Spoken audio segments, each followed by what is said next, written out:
네, 반갑습니다. 자, 최근에 10월부터 쌍바닥을 다지고서 추세가 전반적으로 국내 시장을 비롯해서 해외 시장 역시도 반등이 완만하게 나오면서 다소 기분 좋은 그런 시장이 연출이 되고 있습니다. 물론 최근에 조정을 받긴 했지만 이 중심선을 타고 기분 좋게 구간을 잡아주는 모습이 나오고 있기 때문에 지금 같은 시장에서는 상당히 좀 기분 좋은 그런 흐름이 지속되고 있다, 이렇게 보셔도 좋을 것 같습니다. 자, 그러면 이런 장에서 과연 이 시장 상황을 놓고서 봤을 때 지금이 상승장이냐 하락장이냐 이렇게 물어본다면 그 누구도 쉽게 상승장이다, 아직은 하락장이다, 이렇게 명확하게 대답할 수 있는 사람은 없을 겁니다. 저 역시도 이런 질문에 명확하게 대답은 아직은 할 수 없을 것 같습니다. 왜냐면 지금 상승장이라고 하기에도 또 하락장이라고 하기에도 아직은 명확한 추세가 나오지 않은 박스권 위치에 지금 갇혀있는 모습이기 때문에 아직까지는 상승장이다 하락장이다 이런 판단을 명확하게 할 수가 없습니다. 자, 그러면 하락장인지도 모르고 상승장인지도 모르고 횡보하는 장인지도 모르겠다, 그러면 내가 지금 공격적으로 베팅을 해도 되는 시장인가, 이 부분에 대해서는 제가 진단을 할 수 있도록 또 도움이 될 수 있도록 명확하게 한번 말씀을 드려볼까 합니다. 코스피 요 차트만 놓고서 봤을 때는 절대 지금 시장이 공격적으로 베팅을 해야 될 시장인지 몸을 사려야 될 시장인지 확인하는 게 명확하지 않습니다.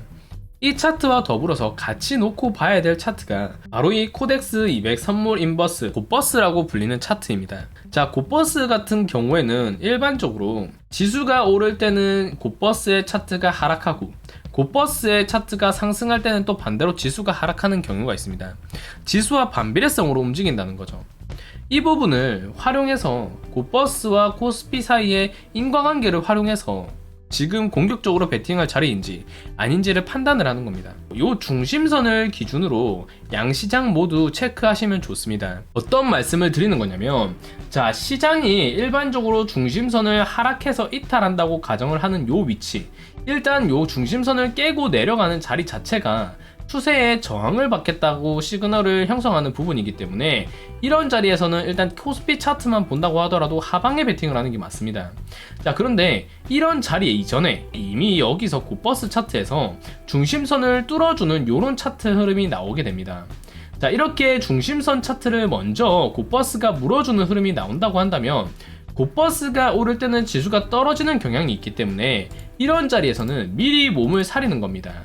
자, 보시면 이렇게 캔들이 나왔을 때 두 캔들 정도 중심선에 걸려 있지만 곱버스 같은 경우에는 이미 먼저 선제적으로 중심선을 물어주면서 이 시장에 대한 하방 가능성을 야기하는 그런 흐름이 나왔기 때문에 코스피 차트가 먼저 중심선을 깨든 아니면 곱버스 차트가 먼저 중심선을 뚫고 올라오든 둘 중 하나라도 먼저 시그널이 잡히는 위치에서 바로 베팅의 방향성을 고르는 겁니다. 곱버스 차트가 먼저 중심선을 물고 올라왔다, 그러면 이때부터는 포지션을 보수적으로 가져가는 겁니다. 언제까지? 이 시장의 차트가 중심선을 뚫고 올라오거나 혹은 곱버스 차트가 중심선을 깨고 내려가는 자리에서부터입니다. 자, 그러면 중심선을 깨고 곱버스 차트가 내려왔다, 즉 시장이 이제부터는 상승 랠리를 단기적으로 기대해볼 만한 자리다 라고 한다면 어디로 상방으로 열어두고서 이 곱버스의 차트의 시세가 다시 한번 저항을 뚫고 올라오는 이 자리까지는 충분히 한번 공격적으로 베팅을 해봐도 좋습니다.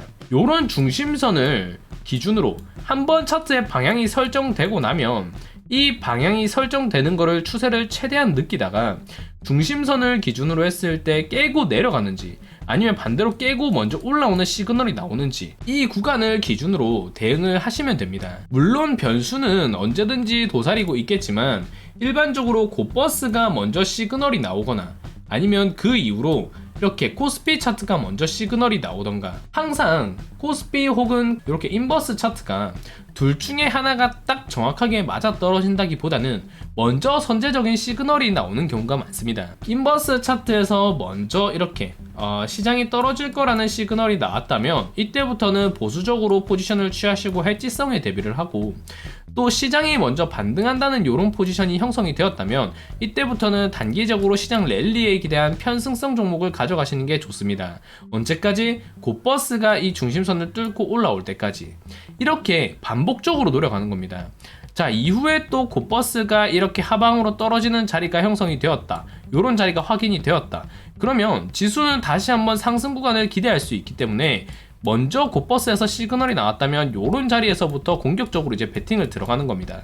언제까지? 이 중심선을 뚫고 다시 곧버스가 올라오는 자리까지. 이렇게 하락장과 상승장을 명확히 구분하기는 어렵더라도 단기적인 시장의 방향성은 이 인버스 차트와 지수 차트를 교차 비교하면서 본다면 충분히 살려갈 수 있습니다. 그렇다고 본다면 지금 위치 자체는 아직까지는 이 중심선을 뚫고서 저항이 다시 돌파되는 그런 곧버스의 흐름이 아니기 때문에 아직까지는 요 시장의 상승 랠리에 좀 더 기대를 심고 이 중심선을 뚫고 올라오는 곧버스의 자리가 아니라면 아직까지는 충분히 시장 분위기에 편승한 종목에 공격적 투입을 해도 좋을 시기다, 이렇게 보시면 됩니다. 이후에 이 곧버스든 아니면 시장 차트는 중심선을 깨고서 내려가는 그런 흐름이 나오거나 아니면 곧버스가 중심선을 뚫고 올라가는 흐름이 나온다면 그때부터는 바로 현금성 확보를 진행을 하고 해지성 테마에 힘을 주는 그런 대응을 해간다면 단기적인 한두 달 랠리의 추세 편승성에 있어서 포트 포지션을 취하는 데는 상당히 무리가 없을 겁니다. 자, 이렇게 명확히 자신만이 확인할 수 있는 시장의 시그널을 잡고서 시장에 맞춰서 대응을 한다면 하락장이든 상승장이든 그 시그널을 확률적으로 잡아갈 수 있는 부분이기 때문에 어떠한 시장이 오더라도 대응을 하는데 유리한 포지션을 취할 수 있습니다. 코스피 차트든 아니면 인버스 차트든 이렇게 교차 비교를 하는 습관을 들이신다면 추후에 시장이 어떻게 흘러나오더라도 시장에 대한 자신감이 충분히 확보되실 거라 생각합니다. 자, 그럼 오늘 영상은 여기서 마무리할 수 있도록 하겠습니다. 감사합니다.